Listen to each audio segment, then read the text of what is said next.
Hey guys, welcome back to another episode of This Is Your Captain Speaking. Today I have on Margaret Kelsey. Margaret is the marketing advisor, but she is the founder of TATCO, which is your own organization, right? Margaret comes with years of experience in a number of different organizations, including OpenView, and also worked at a company called First in Mentor. But First in Mentor is something that you're working on at the moment and have been working on for a while, correct? That's in collaboration with Northeastern to be the First in Mentor for their early entrepreneur startups. Got it. Also, more experience across InVision app. AppQ's been a bit of a focus on brand and creative, as well as PLG, so product growth.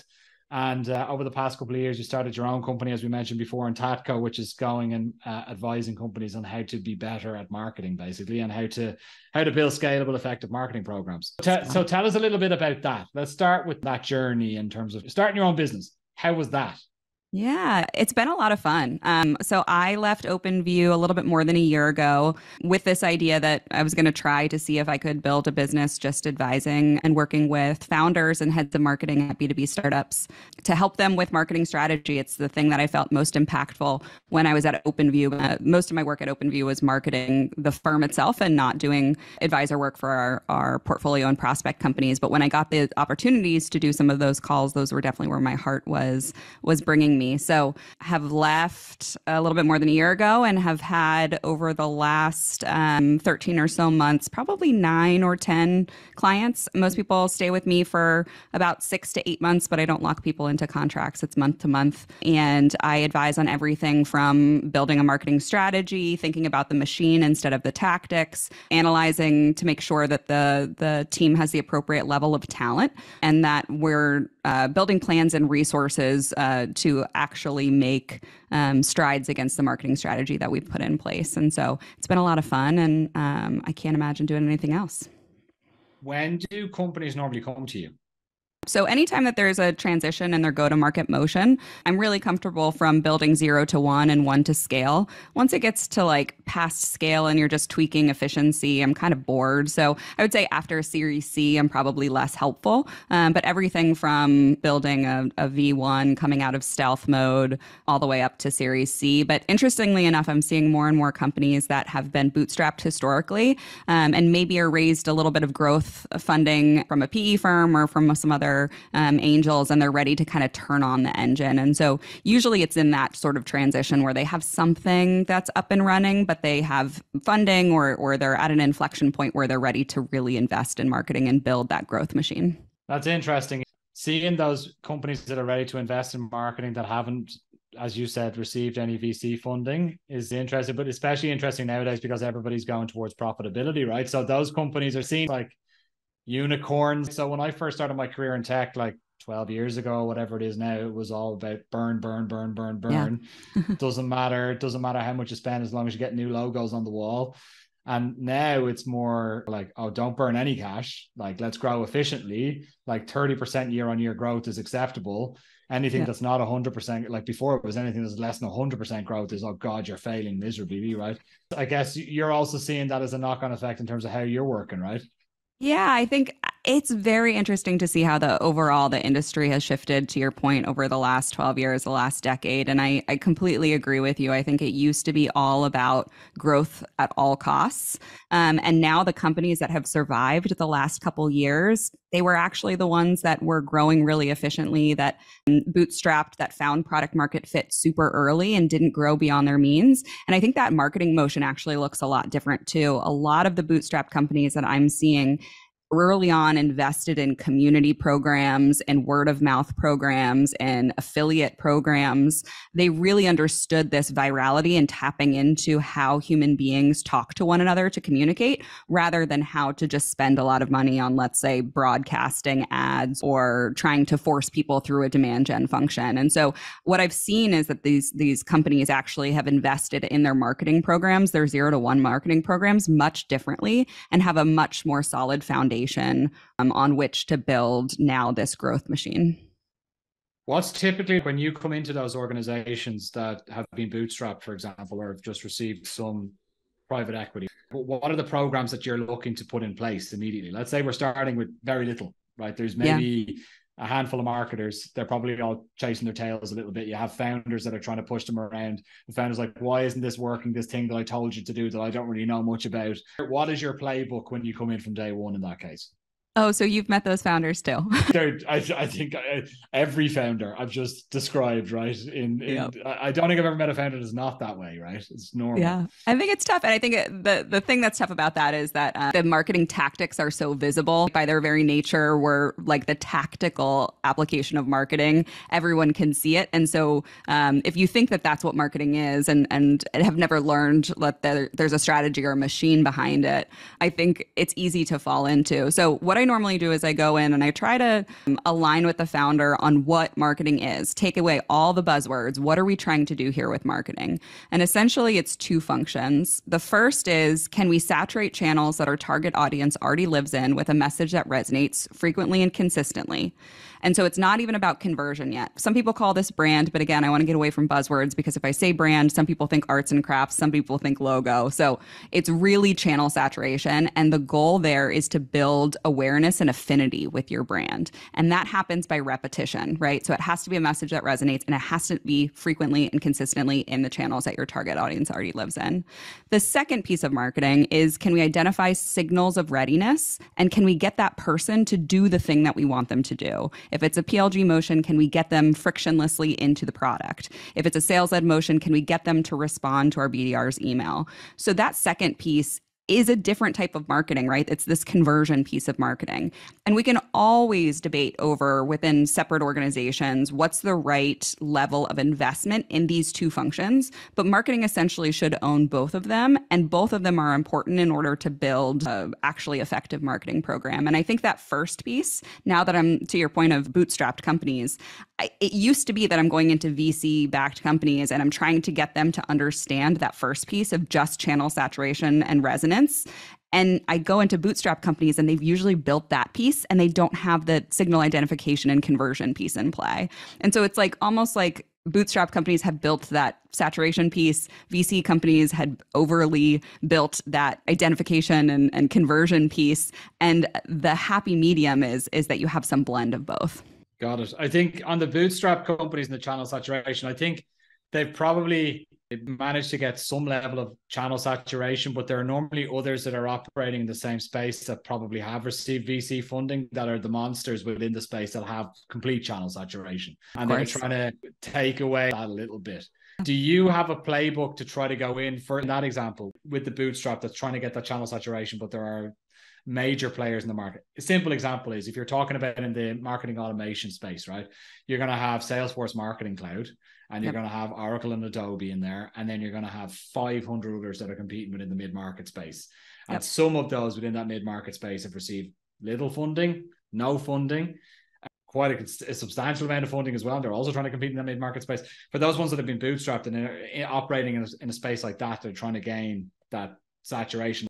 How do you start them on the way? I like the idea of the channel saturation, but how can they move from this sort of, they've maybe done some, or they're a bit like sometimes a mom and pop shop that offers a really good service. That's a local store that you're happy to go shop at, but you go 2 towns down and nobody's ever heard of them, right? So how do you bring that across when you don't have a huge amount of cash to do it? Yeah, I think it's identifying a channel that your competitors are not in. I like to think of marketing programs as products themselves, and there has to be product market fit for your marketing program, specifically for your content programs, right? And so if we're thinking about building a program where you're going to saturate a channel and you find a message that resonates, the easiest thing to do is go do an audit of every place that your target audience consumes information and lives in, and then go do an audit of what actually other people are doing and your competitors and the channels that they're actually using. Find a place that's a little bit less saturated or not saturated at all and build there first. And build there first in a way that is offering your target audience something that doesn't exist yet in the world, something helpful, something useful, something novel. And that's the way to easily break it apart. Your way in, I guess.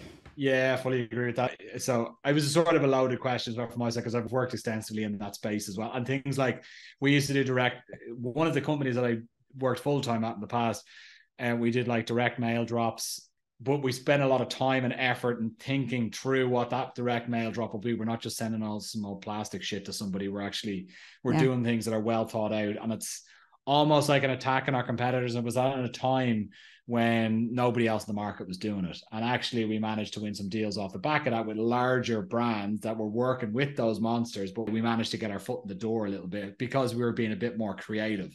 I think creativity is the winner for that, because the bigger cloud guys, etc., they're never going to be as creative and scrappy as the bootstrap smaller organizations. Never going to be lines. The bureaucracy will kill the creativity. And so you have that in your favor to have a smaller team. So we did something similar at Envision, where early days we were kind of trying to directly compete with Adobe. So we were friendly with Adobe for like a couple years, and then we started to kind of take some direct shots at Adobe. And so much so that when Adobe Max, which was their conference, I don't know if it still is their conference, was happening in LA, we did a total takeover of the LAX airport with Envision branding for that weekend, knowing that everyone was going to fly in to that airport, and then everyone was going to be able to walk through and see Envision on their way to the conference. And then we did geo advertising around the conference itself. So anytime somebody opened up their phone on social media or in Google, they would see, and we knew it was just those people that then would see Envision. And so that's what I mean, is like understanding what your target audience and where they're going and how they move through the world gives you an opportunity to saturate channels much more efficiently than, let's say, buying a Super Bowl ad or something like that, where you're just trying to get in front of as many people as possible, which is expensive, right? I mean, I'm sure the takeover of LAX was expensive as well, but it was so much more targeted, and we understood that 90% of people going to Adobe Max were actually going to be flying in. That's not a real stat, but you know what I mean? Most of the people are actually going to be walking through that airport and would be able to see it. Nice. I was going to ask you how much you spent on that. Yeah, it wasn't my budget at that point. I was too low at that point to have that come out of my budget.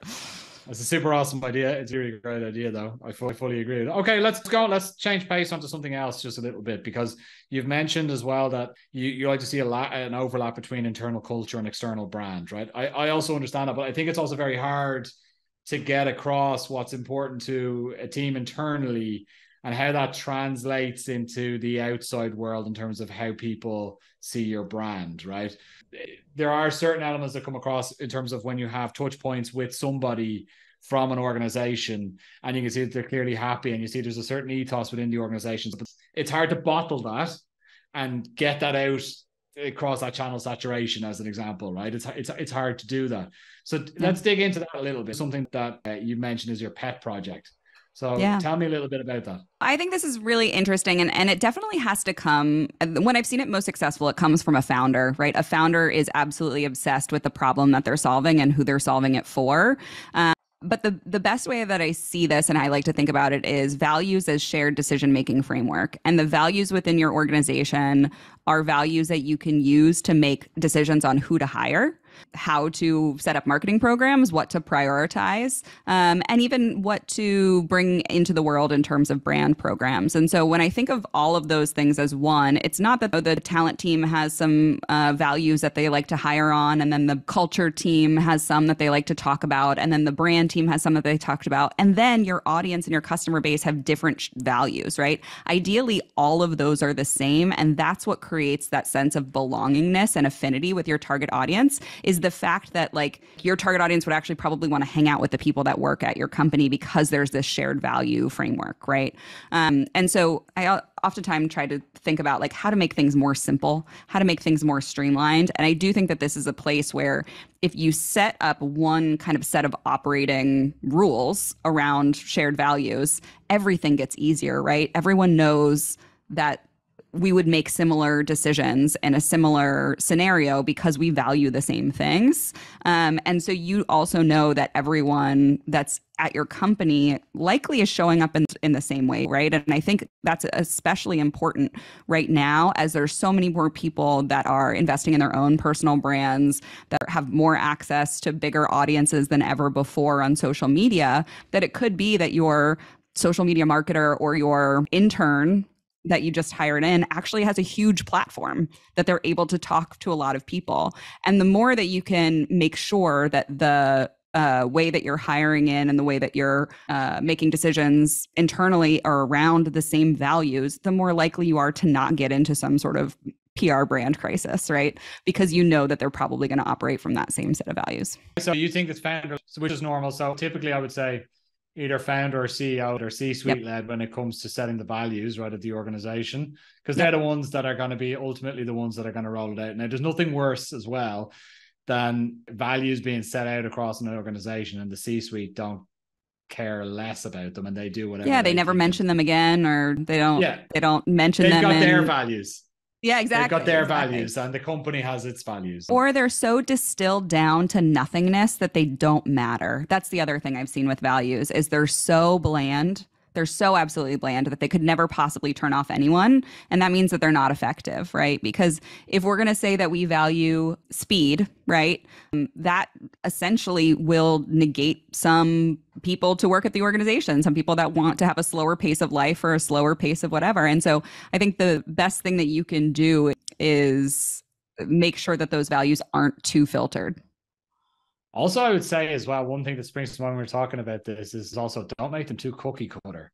Yeah. There's nothing worse than one of our core values is we love our customers. I was like, no, like, are you going to hate your customers? Like, we're focused on tomorrow, like building a better future. Yeah, exactly. That's what I mean. When it's so distilled down that it's absolute nothingness, it's just not useful at all. And actually, I think that's where a lot of just even marketing truth lies is the more that you can strengthen your marketing magnet, it makes your programs so much more attractive to the right audience, but it will also probably repel the wrong audience, right? Like I know there's some people that think Liquid Death is the stupidest product on earth, but they're killing it because it works for their target audience, right? They've made a bold decision and they've doubled down. And I think the more that you can do that is actually where you find the place of winning. But I know that it's most human beings' desires to want to be loved by everyone. And so it's a hard thing to do in practice to say, we're going to specifically set these values, knowing that it's going to piss off some people that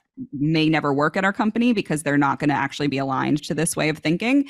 And maybe some customers will never buy from us because they actually value different things. Ideally, most of your customers value the same things that you do, but you have to draw a line somewhere and not be for somebody in order to then have an attractive enough offering that people feel that sense of belonging, the ones that are part of it. And just for our European listeners that may not know what it is, it's canned water, basically. And they've marketed with like a rough and attitude. It's like canned water with an attitude. At the end of the day, it's water, but they've done such good brand work there. And also the people that they work with as well, they've just started leaning on influencers, leaning on comedians, leaning on edgy people, I would say, people that are polarized generally anyway by their fan base, or people that either love them or hate them, or they're maybe not going and go and sponsor them, right? But that's how they've managed to get out there, and they've just basically blown up over the past 2 or 3 years, I would say. And it's canned water, to your point. It's an absolute commodity. Yeah. But people 100%. Have an affinity to it now. It becomes part of their signaling to the outside world. And I think working in B2B SaaS, it was always really interesting to me to be able to do that for business software. It makes so much sense that the clothes we wear and the drinks we drink and the car we drive signal to the outside world something about ourselves. That makes a lot of sense to me. But the fact that you can do that with business software too, where if you were bringing this software into your business, into your company, it means something about you. It means that you're more creative. It means that you're an early adopter. It means that you're smart. It means that you're really judicious. It means that you're thrifty and don't want to spend a lot of the company's money. So you found a lower cost solution. Like, we signal in the workplace the same way that we signal in the consumer space. At the end of the day, we shop in B2B like we shop in B2C almost as well. We're still dealing with people's emotional connection to different things at the end of the day when the final decision's made. Of course, in B2B software, you're probably talking about a buying committee of 10 people, depending on the size of the software. If it's a software investment, there could also be procurement, etc. involved. But at the end of the day, you're still selling to people here. And I think if you're able to create a connection, and that's why it's always important when you're going with that sales-led approach, that you've got good sellers that are able to see eye to eye with whoever they're selling to and really understand, or at least give the feeling that you really understand the problem that they're trying to solve. And some sellers are really good at that. You're more likely to win those deals. And that's why people make decisions. It's emotion plays a role here as well, right? Absolutely. I think, the logical brain, like, of course, you're going to have your feature set and you're going to have it a grid against your other competitors and your blah, blah, blah. Of course, you need the logical part to make sense. But I think that's where a lot of companies miss, is to tap into the emotionality of the human experience. And it's difficult because it doesn't get put in a spreadsheet, right? It's so easy to say this is our ROI per channel because you can just drop that into a spreadsheet. It's very hard to say this is our ROI per emotional message, right? And this emotional message is actually resonating more in every channel because we've tracked it that way. And I do think that there's a piece of that where it's the easy things get tracked, and then we focus on the things that are being measured rather than the holistic nature of marketing. I fully agree. And that's a whole other conversation when it comes to dark funnel and all of that stuff, where it's so many things happen in marketing that are just not possible to track. And my advice is always, if it makes sense, if it gets more eyeballs on what you guys do and it gets your message out more to be your message before around channel saturation, then do it. But you won't be able to explain to finance that this is directly leading to a specific piece of business, because that's what they're going to be looking for.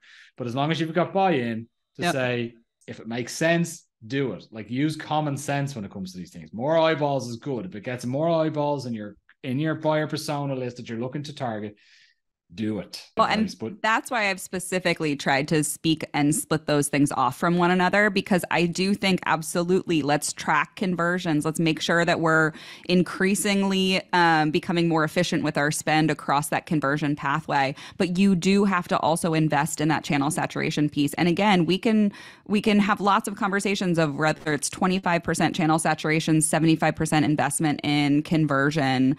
We can have a lot of conversations there. But if you want to spend no money on channel saturation, then what you're doing essentially is increasing the cost of the conversion pathway, right? The more channel saturation, the more brand affinity that you have, the more brand awareness actually decreases that conversion pathway, the cost of that, and even the speed in which that can happen. It increases the speed when you have more affinity and awareness in the market. So again, that's how I always start the conversations. Let's remove all the marketing jargon. Let's fully align that these are the two things that marketing should be doing. And then let's, obviously, with finance around the split of the budget, but there will be different ways to measure channel saturation, and we're not going to measure it on conversion yet, right? And eventually we can measure this conversion pathway, and eventually we can even measure, if we increase the spend in channel saturation, are we actually decreasing the cost of conversions and increasing the time to conversion and all of those good things.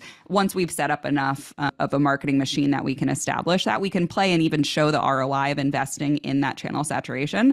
But at least at the beginning, I won't work with a founder who's uninterested in at least acknowledging that there are those two bits and that we should measure them differently and we should fund them differently. Then you're basing yourself on something which is very fragile, and that's a conversation for another day entirely. I've been there.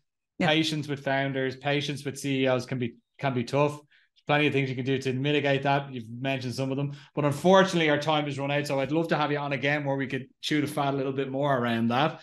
But Margaret, I just want to say thank you so much for coming on and having a chat. It's been a real pleasure to get to know you and also to hear from your past, etc. So thanks again. Likewise. Yeah, this was really fun. We could chat forever. Good that we have time boxed it and wrap it up, but happy to be on again. Perfect. Thanks, Margaret. Guys, this has been another episode of This Is Your Captain Speaking. We'll make sure that all of Margaret's details are in the bio and the description so people can find you on LinkedIn and where to find you, which website, etc. Again, Margaret, thank you so much. It's been a real pleasure. And yeah, guys, tune in again next week for more content.